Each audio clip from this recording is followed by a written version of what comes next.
Ve druhé polovině července 2022 jsem se konečně dostal k realizaci leteckého výletu k Baltskému moři. Naložil jsem taky přídavnou nádrž na 70 litrů, vozík, spacák, stán a další potřebné věci. Cestu tam jsem plánoval jako dvouetapovou. První část vedla z Kroměříže do Broumova, kde jsem doplnil palivo a taky přespal. Druhý den ráno jsem potom pokračoval severně přes Polsko až na pobřeží do Révalu. Odpolední let prvního dne proběhl úplně v pohodě. Skoro žádná termika, minimální vítr, prostě pohoda. V Broumově jsem potom dotankoval všechny nádrže a do noci jsme kecali s kamarádem Markem ze základky. Byl to fajn večer.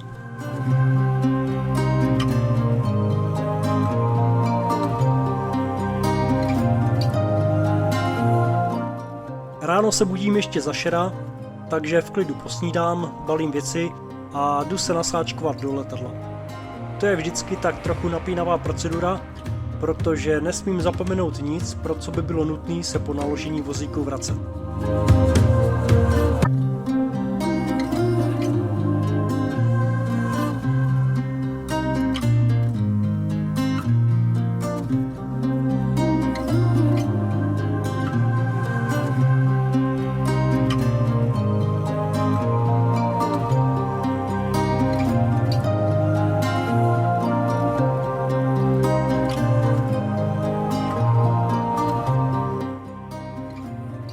Tady je hezky vidět, jak se rozdívá a taky jakou dobu mi zabere nasedání a ostatní přípravy ke vzletu.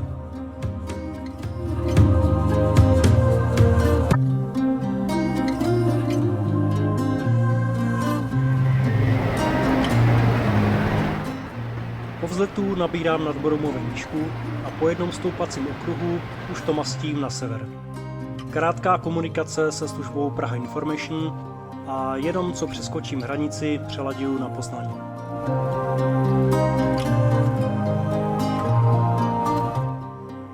Když potom začalo slunko ohřívat prostor kabiny, bylo nám hned s Lišákem veseleji. I když náladu občas zkazil pohled na letiště, která potkal stejný osud jako třeba u nás Žatec nebo teď aktuálně Líně, přeci jen je Polsko pěkná země se spoustou lesů a vodních ploch.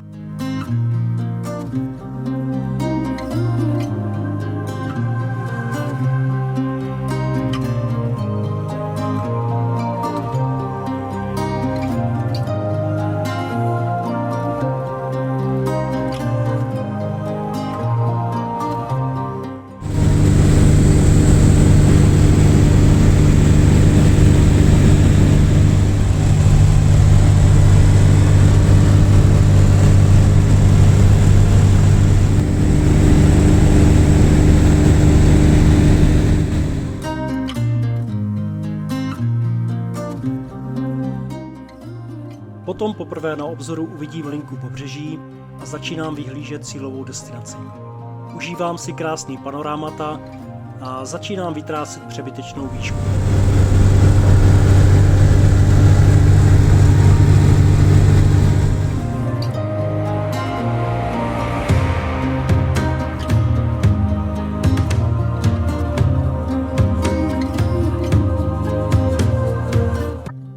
Musím taky omrknout přistávací plochu a jsem zvědavej, jak to tam bude s větrem a turbulencema.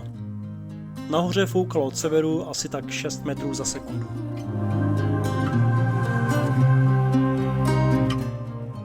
Dole je to podobný.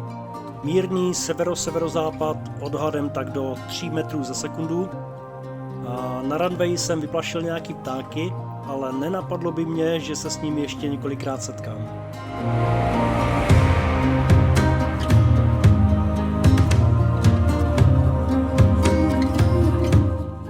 Takže plný klapky, zavřít plyn a přes vesnici Níníkovo kloužu na finále. Na začátku dráhy už mě vyhlíží pan domácí.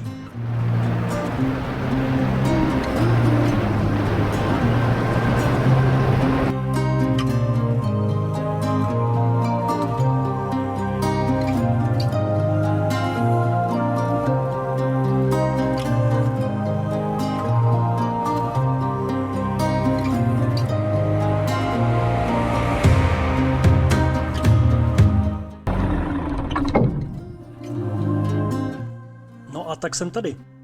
Zbývá nachystat bivak, trochu si odpočinout a odpoledne mě veze pan Balkovský pro benzín do Révalu. Tam taky zůstávám, abych se podíval i na pláž.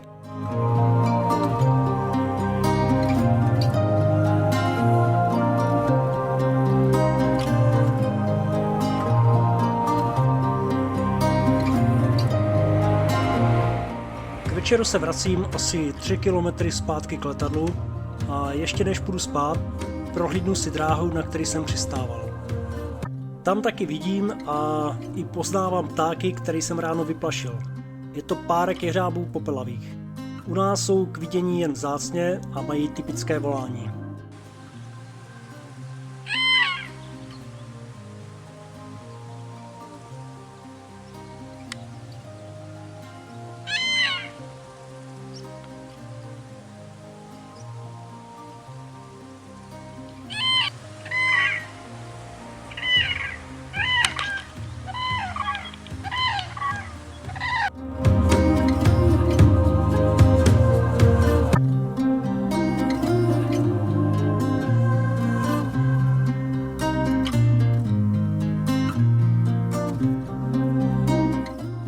Tak, a je čas vrátit se domů. Ranní balení trvá trochu delší dobu než včera. Musím se ještě v polospánku vyšplhat na vozík, zbalit stan a všechno uložit do letadla. Na startování motoru jsem vyplašil čápa hledajícího snídaní na zahradě a rychle odjíždím na letiště, abych nebudil vesnici. Slušní lidé touhle dobou totiž ještě spí.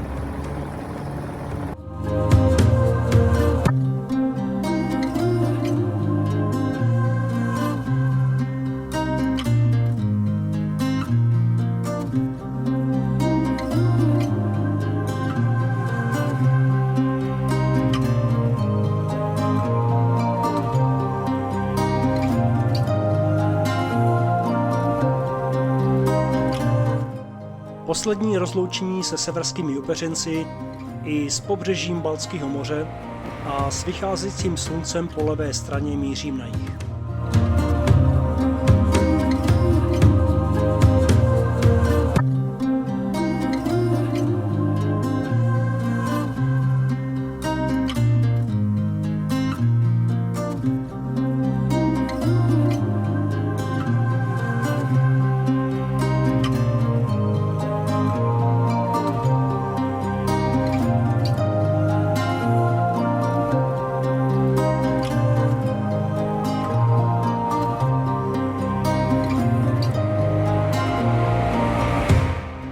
Větší část přeletu Polska letím stejnou trasou jako včera.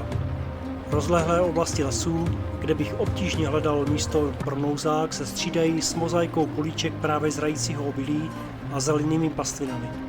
Jak říkám, pěkná země.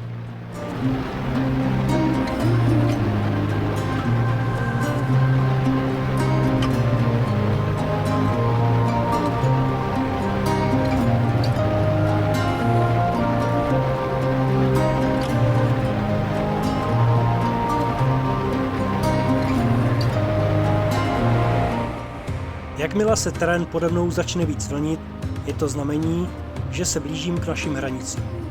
Tou dobou už mám spočítanou i změnu trati. Tentokrát bez mezipřistání až do Kroměříže. Díky slabému větru v zádech by to mělo klapnout. Je fakt, že jižně od Šumperka už jsem začal být hodně nervózní. Paliva se zdálo být méně, než jsem předpokládal, takže jsem byl pořád ve střehu. Klikatící se řeka Morava mě ale bezpečně vedla až domů, kde jsem po 4,5 hodinách letu přistál.